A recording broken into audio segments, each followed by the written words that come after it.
Hello students, welcome to Paramount Education. So today we are here with a new lecture that is probability. So probability के बारे में आपने बहुत लोगों से सुना होगा, आप डे टू डे लाइफ में सुनते होंगे. संभावना, राइट, सुना होगा आपने. गेस करना, राइट, एज्यूम करना किसी चीज़ को, या फिर पॉसिबिलिटी उसकी बताना, प्रोबेबिलिटी बताना, या प्रोबेबल बोलना किसी चीज़ को. All these comes under probability, right. So mathematics में प्रोबेबिलिटी का क्या रोल है, किस तरीके से प्रोबेबिलिटी को हम मैथमेटिक्स में देखते हैं, किस तरीके से कोई भी एक प्रोबेबिलिटी होती है, कोई भी आपके सामने कुछ एक स्टैटिस्टिक्स का डेटा आपके सामने प्रेजेंट कर रहा हूँ on the basis of probability, तो उसके पीछे का पूरा कॉन्सेप्ट क्या होता है उसके बारे में आज हम पढ़ने वाले हैं. ठीक है, so let's proceed and talk about some of the definition of probability in terms of mathematics, right. So what is probability. ठीक है, सो प्रोबेबिलिटी की अगर मैं डेफिनेशन आपके सामने बोलूं सो आपको लगेगा क्या सर डेफिनेशन बता रहे हो. So let's talk about it in terms of our real life. आपने अपनी रियल लाइफ में बहुत सारे ऐसे इवेंट देखे होंगे जो एक्चुअली में सर्टेन नहीं होते. सर्टेन का मतलब क्या हुआ, फिक्स नहीं होता. For example India and Pakistan का मैच चल रहा है, राइट. इंडिया वर्सेस पाकिस्तान का क्रिकेट का मैच चल रहा है, right. So Indians are supporting Indian team, whereas Pakistan is supporting Pakistani team, right? Whereas if I talk about someone who does not belong to any of these countries, ठीक है, so वो क्या बोलेगा, वो इनकी capability के basis पे इन पे बात करेगा. फॉर एग्जाम्पल जस्ट बिकॉज कि इंडिया के प्लेयर्स 5 आउट ऑफ 4 जो हैं, 5 आउट ऑफ 4 बैट्समैन बहुत ही स्ट्रांग है, सो वो एक एनालिसिस बताएगा that there are 70% chances that if Indian batsman plays well so India आज मैच जीत जाएगी. वेयर एज कोई दूसरी कंट्री में अगर बात हो रही हो तो ये बोला जा सकता है कि Pakistan is having 7 bowlers and among 7 bowlers अगर 5 ने भी बहुत अच्छा परफॉर्म कर दिया so there are 50% chances that Pakistan will win the match, right. So अगर मैं अदर कंट्रीज के टर्म्स में बात करूं, what they have assumed is on the basis of quality of India and Pakistani players, they have categorized thing into winning and losing situation. ठीक है, this is what probability is. By the end of the day जब result आता है, match खत्म होता है, so there are chances कि 70% वाला ही जीत जाए, there are chances कि 50% वाला हार भी जाए, right. ऐसे टाइप के इवेंट को हम सर्टेन इवेंट नहीं कहते, राइट. इस टाइप के जितने भी इवेंट होंगे वो सर्टेन नहीं होंगे. फॉर एग्जाम्पल आपके घर में ही ले लो, आप लोग अगर सिबलिंग है, राइट, आपके ब्रदर हैं, you and your brother, right. So sometime you people bet for a particular thing but you don't know the outcome of that thing. अगर आपने किसी चीज़ के फेवर में कोई बेट लगाया है सो आपका जो ब्रदर होगा उसके फेवर में नहीं होगा, बट बाई द एंड अगर आपके ब्रदर के फेवर में वो चीज़ आती है सो इवेंट सर्टेन नहीं होने की वजह से ये चीज़ हुई. अदरवाइज अगर आप श्योर होते उस पर्टिकुलर चीज़ के लिए तो आप ही जीतते एंड आपका ब्रदर आपके अगेंस्ट बोलता ही नहीं. सो that is what probability is. ठीक है, सर्टेनिटी, जहाँ सर्टेनिटी नहीं है वहाँ हमेशा प्रोबेबिलिटी आती है, संभावना आती है, पॉसिबिलिटीज आती है. ठीक है, सो वहाँ पे लोग गेस करते हैं. सो इसका जो अब मैं अगर आपको डेफिनेशन के थ्रू समझाऊँ, सो this is many events can't be predicted with total certainty. पूरी सर्टेनिटी नहीं होती है, थोड़ी कुछ सर्टेनिटी होती है दैट हाँ इतने में से इतनी चीज़ मिल सकती है मुझे, इतने में से इतने की पॉसिबिलिटी, इतने में से इतने की संभावना है मुझे. सो उस केस में हम प्रोबेबिलिटी का बेसिकली यूज करते हैं, right. I hope you are clear with this probability term. If anyone ask you what is probability you can give them examples as well as you can tell whatever I have told you right now. ठीक है, both are sufficient to make anyone understand about probability. ठीक है, let's proceed towards the second part of this. Let's understand this thing with few examples. देखो, जैसे probability की बात करूँ तो टॉसिंग अ कॉइन, मैंने एक कॉइन लिया, let that coin is having 2 faces, 2 ही होते हैं केवल. सो फर्स्ट में अगर हेड है, सेकंड में टेल होगा. So at the time you toss and till the time that coin reaches your palm again, तब तक आपके माइंड में यही रहता है हेड आएगा या टेल आएगा, हेड आएगा या टेल आएगा. It's because tossing a coin is not a certain event. Same way में थ्रोइंग अ डाई, आप जब तक उसे रोल करके थ्रो करते हो आपकी जो रिक्वायरमेंट है, फॉर एग्जाम्पल आपने एज्यूम किया कि मेरे को 4 चाहिए, सो जब तक 4 नहीं आ जाता उतने टाइम तक आपके माइंड में ये रहता है कि 1 2 3 4 5 6 कोई भी एक नंबर आ सकता है, right? So this is what probability is, this is what uncertainty of a particular event is. So these are the two examples, right? So we are proceeding towards the second part of this one, that is what is probability in terms of mathematics. So अगर मैं कोई भी एक particular event लेता हूँ, event here means कोई भी एक आपने that is for example tossing a coin is again a event, right? Then if you can see I've used an example of rolling a dice, right? Rolling a dice is again a event. So इन दोनों में से कोई भी अगर आप या कोई भी इवेंट लेते हो, सो उसमें इसका आप डेफिनेशन इस तरीके से रखते हो इन terms of mathematics, number of favourable outcome. Favourable outcome मतलब कितने, कौन सा ऐसा आपकी रिक्वायरमेंट. फॉर एग्जाम्पल अगर आप टॉस करो आपको हेड चाहिए, right? So head is your favourable requirement. Then rolling a die में आपको 4 चाहिए टॉप पे, so 4 is your favourable outcome in terms of rolling a dice. This is favourable outcome divided by total number of possible outcome. कितने total possible outcome है? Tossing a coin में head and tail 2 हैं, whereas rolling a die में 1 2 3 4 5 6 total 6 है. So accordingly आपको हर event का total number of possible outcomes पता होना चाहिए एंड आपके फेवर का आपकी क्या रिक्वायरमेंट है वो आपको पता होना चाहिए, राइट? सो कभी भी प्रोबेबिलिटी की हम अगर बात करेंगे, so this is always favourable outcome upon total outcome, ठीक है? कोई भी एक पर्टिकुलर इवेंट का. नाउ प्रोबेबिलिटी बहुत सारे केसेस में होती है, but in this chapter in your class 10th we specifically are going to talk about dice, right? Then spinners, coins, deck of cards, some even odd questions and I'll take some alphabet questions as well from my side, right? There are so many types of question which can be asked in probability, but these are some hot favorite questions of examiners, so we'll take command on all these types of questions, right? So we are proceeding further. Okay, I've taken 2 examples in order to make you understand what probability in terms of mathematics. अगर मैं इसकी बात करूं, so chances of rolling a 4 with a die. देखो मैंने एक die को role किया, right? सो उसके टॉप पे मुझे 4 चाहिए, ये मेरी रिक्वायरमेंट है. This is what my favourable outcome is. मेरे फेवर का केवल 4 है. अब देखो 4 आएगा कितनी बार, आपने एक बार रोल को अगर डाई किया तो वो एक ही बार आ सकता है टॉप पे, which means this is what written over here is, एक ही बार 4 आ सकता है. सो इसका मतलब टोटल आउटकम कितना था मेरा, 6 है, 1 से लेके 6 तक, एंड फेवरेबल आउटकम कितना है मेरा, 4 है केवल.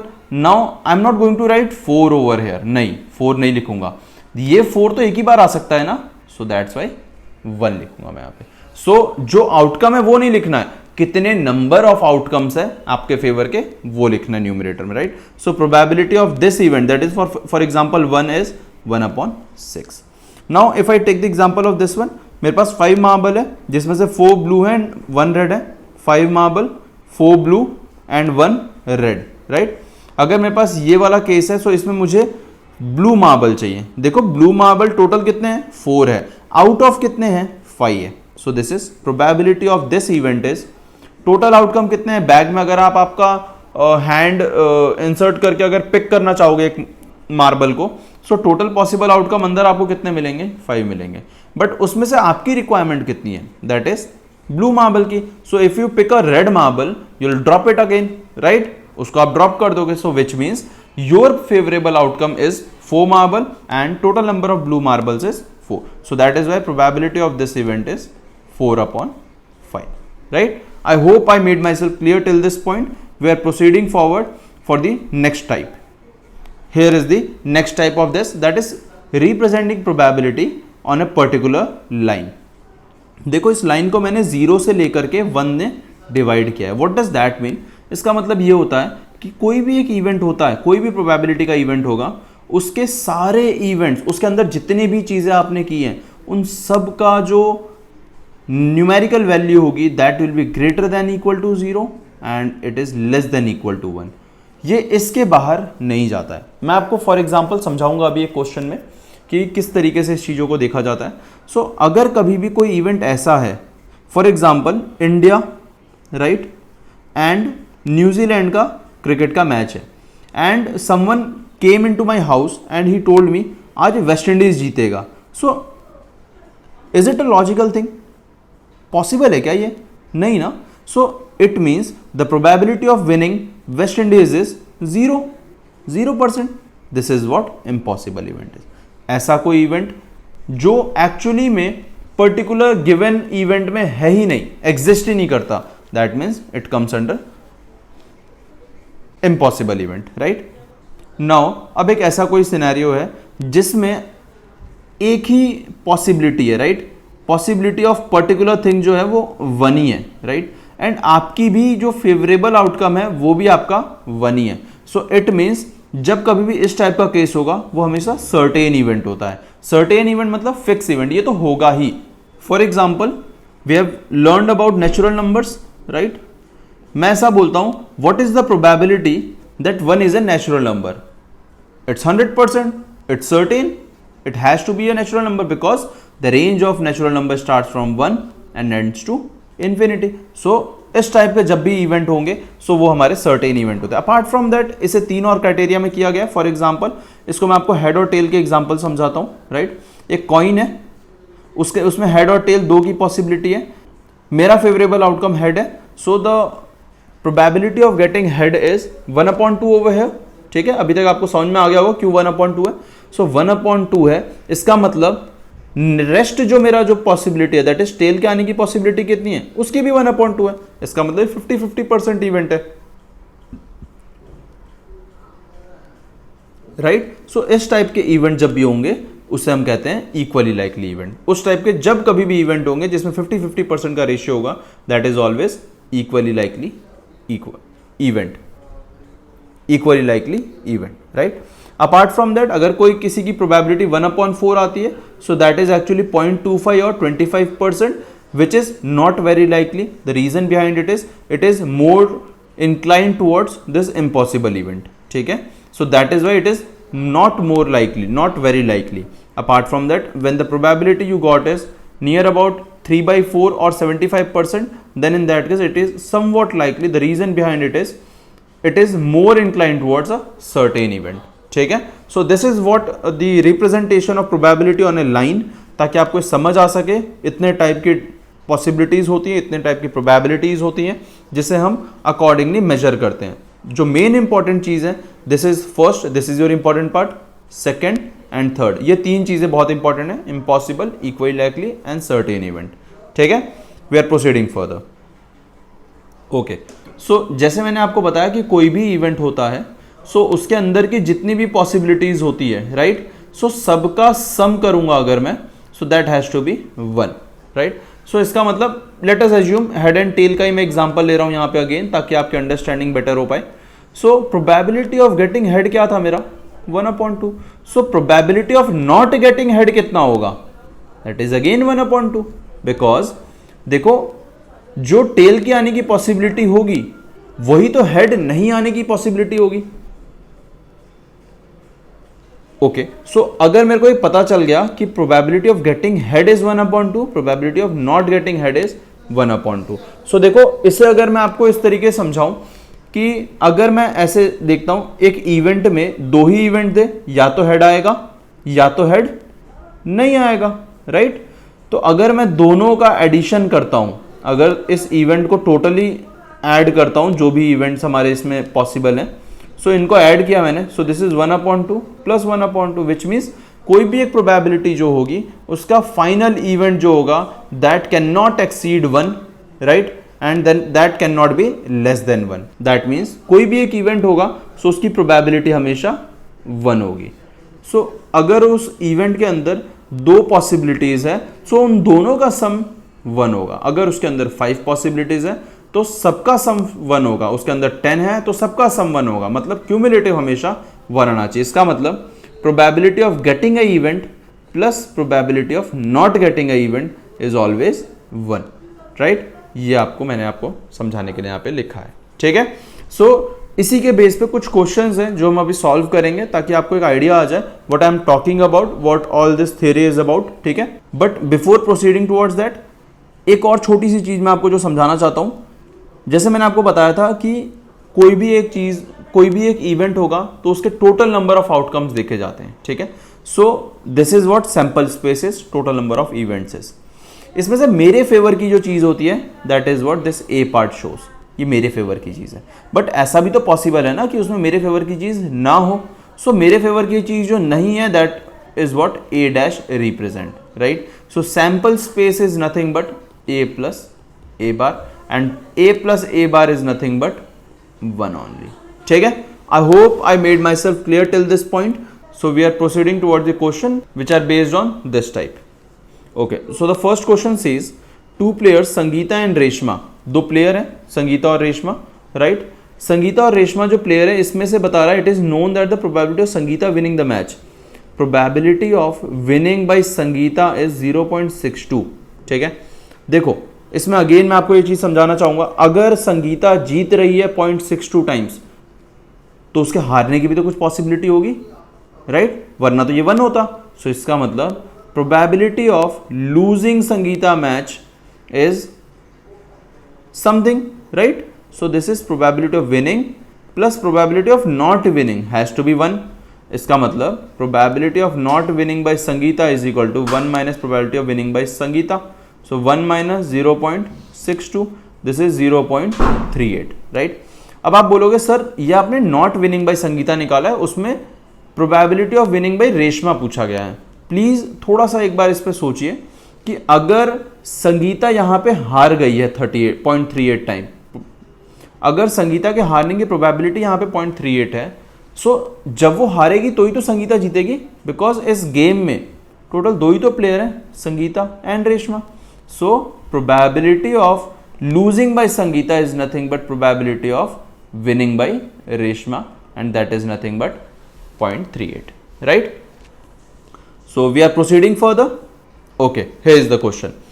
If P of E is equal to this, what is P of not E? Not E जब भी आएगा, not E आए या फिर E dash आए, this is always complementary event, ठीक है, जो आपका इवेंट नहीं हो पाया। So probability of event जो हो चुका था that is 0.05, and we know that probability of event, probability of not event is always 1. So this is event हो चुका है, this is 0.05, and जो नहीं हुआ है that is this. So if I solve this one, I'll get 1 minus 0.05, that is 0.95, ठीक है। So probability of not E कितना हो जाएगा हमारा 0.95, ठीक है। I hope you got this one. We are proceeding towards the next part. Okay, here is the question. Now we are done with so many theory part as well as 2 to 3 questions on the basis of same thing. On the basis of that, so this question is your homework. ये question आपको homework में करना है and you need to comment below the answer of this question. And अगर मुझे ऐसा दिखता है कि जो आपने आंसर किया वो wrong है, so in that case I'll reply over there, ठीक है। Okay, so this is it from my side for today's lecture, right? I hope कि आपको ये probability का जो concept है वो समझ में आया होगा। Now you must be seeing a video in front of you in the lecture itself, that is a person is practicing archery, ठीक है। So ये क्या कर रहा है, इसने फर्स्ट टाइम ट्राई किया, सेकेंड टाइम ट्राई किया, बट थर्ड टाइम में बुलजाई हुआ, राइट। सो बुलजाई जब हुआ, सो उसको क्या कॉन्फिडेंट आ रहा है, the way he practice a lot, things are getting closer towards his goal, ठीक है। So this is what I wanted to tell you by the end of this lecture, that keep practicing, don't hesitate practicing a lot, right? It will lead you towards your particular goal. So we'll end our lecture here. We'll meet in our new lecture with some new concepts. Till then, keep practicing, stay safe, take care, bye bye.